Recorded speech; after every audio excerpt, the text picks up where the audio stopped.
todos, bienvenidos al canal. Yo soy Cris y esto es De Cosas Varias Vlogs. ¡Empezamos! Europa era un lugar bastante sombrío al comienzo de la Edad Media. El siglo V está considerado como el inicio de esa era, siendo testigo del derrumbamiento del Imperio Romano y la rotura de su hasta ahora vasto imperio. Los reyes bárbaros y los señores de la guerra gobernaron durante los siguientes años.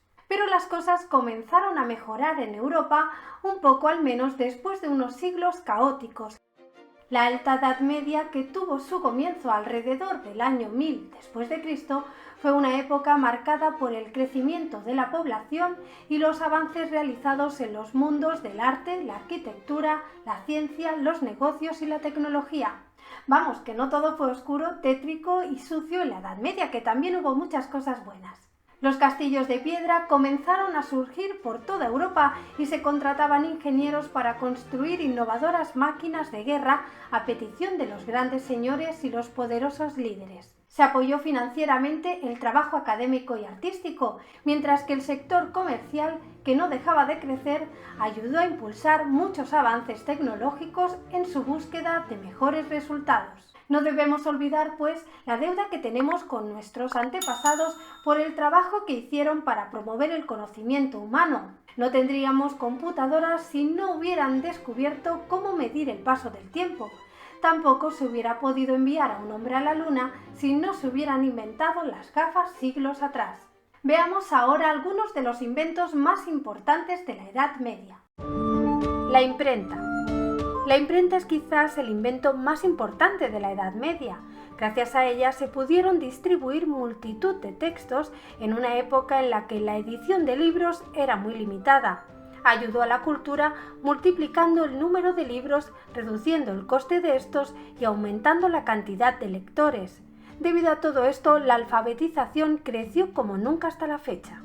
Además, la imprenta constituyó la revolución más importante en contra de los poderes del Estado, la monarquía y la Iglesia, propagando el conocimiento y sentando las bases para la Reforma protestante y la Ilustración.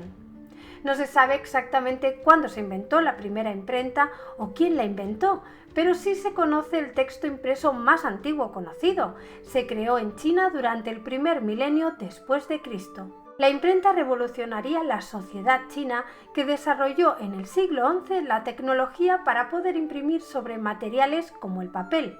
Pero fue en el siglo XV, a mitad de camino de la Edad Media a la moderna, cuando el alemán Johannes Gutenberg, con su invención de la imprenta Gutenberg, inició una nueva etapa en la producción de libros en cantidades importantes. Johannes, orfebre e inventor, nacido en la ciudad de Maguncia, Alemania, empezó a experimentar con la imprenta mientras residía como platero en Estrasburgo, Francia. Tiempo después volvería a Maguncia y tras años de ensayos e investigaciones secretas, Johannes Gutenberg inventó hacia 1450 la imprenta, el sistema que transformaría la expansión del saber en Europa. El orfebre alemán había perfeccionado y desarrollado en mayor medida un sistema de tipos móviles que ya existía desde el siglo VIII en China y Corea y que se había empezado a adaptar en Europa unas décadas antes.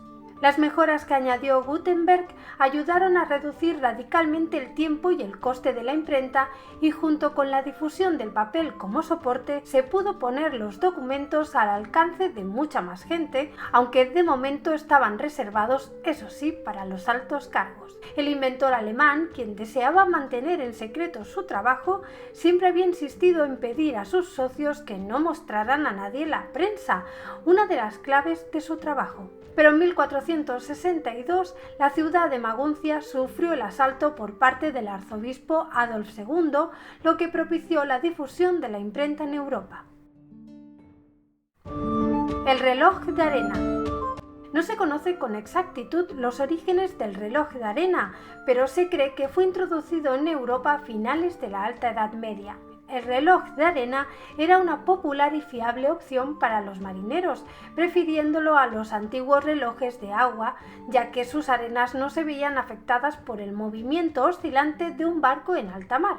Por otra parte, el reloj de arena utiliza materiales granulados en lugar de líquidos, por lo que sus mediciones eran mucho más precisas. Gracias a este reloj, los marineros podían determinar longitud, la distancia al este o al oeste a partir de cierto punto con bastante acierto. Se utilizaron también en tierra para medir el tiempo de los servicios religiosos, en la preparación de recetas culinarias o en las tareas laborales. El reloj de arena era normalmente un instrumento de bajo coste, no se necesitaba de ningún tipo de tecnología complicada, sus materiales eran fáciles de conseguir y su fabricación bastante común, por lo que fueron de uso práctico. Finalmente, los relojes mecánicos suplantaron al reloj de arena, aunque no fue hasta el siglo XVIII cuando se encontró un reemplazo marino adecuado. El reloj mecánico.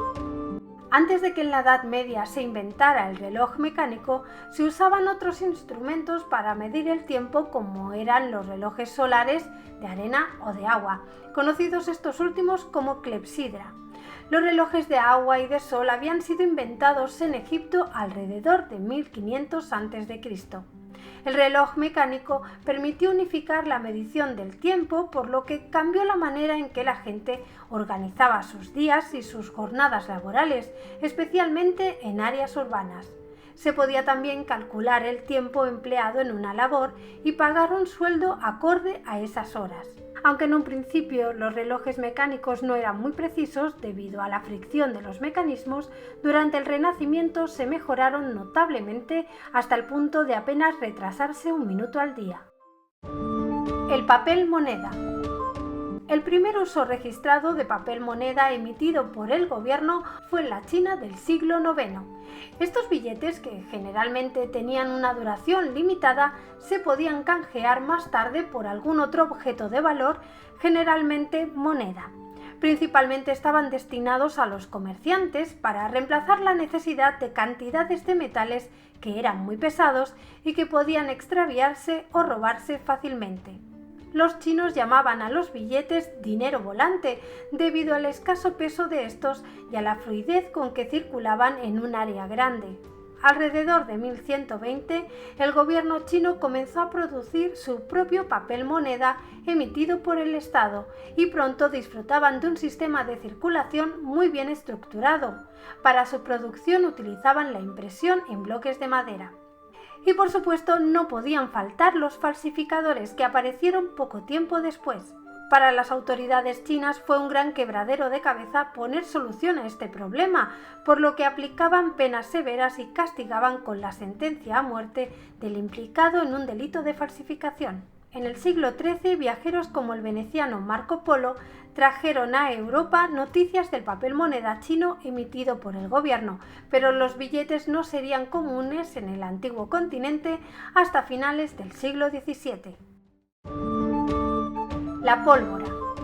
La pólvora es una mezcla deflagrante compuesta de nitrato de potasio, azufre y carbono. Se cree que fueron unos monjes taoístas o alquimistas quienes descubrieron accidentalmente la pólvora en el siglo IX después de Cristo, muy probablemente mientras preparaban medicinas. Hay quien dice que trataban de encontrar nada menos que el elixir de la inmortalidad. ¿Quién sabe? Sea como sea, la invención explosiva se terminaría convirtiendo en la base de casi todas las armas utilizadas en las guerras a partir de entonces, desde flechas de fuego, rifles hasta cañones y granadas. La pólvora estuvo bajo el monopolio de China hasta el siglo XIII, cuando se transmitió su conocimiento a lo largo de la antigua ruta comercial de la seda hacia Europa y el mundo islámico, donde se terminaría convirtiendo en un factor decisivo en muchas escaramuzas de la Edad Media. Esta nueva y poderosa arma consiguió que la tradicional fortificación amurallada de Europa, inexpugnable durante siglos, fuera ahora débil e indefensa.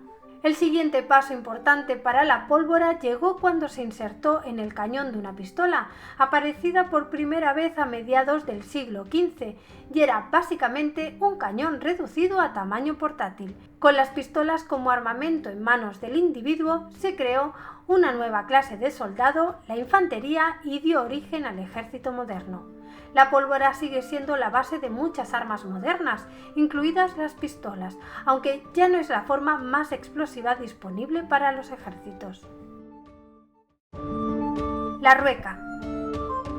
Una rueca es un aparato para hilar hilo o hilo de fibras. La rueca parece tener su origen en la India en algún momento entre los siglos V y X después de Cristo.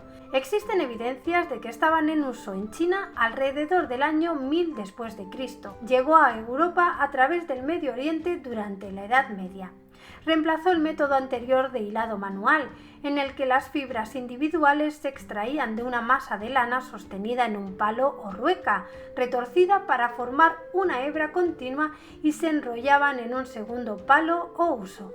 Una serie de inventos y mejoras a la rueca durante los siglos siguientes la convirtieron en una máquina motorizada y mecanizada que ayudaría a impulsar la revolución industrial.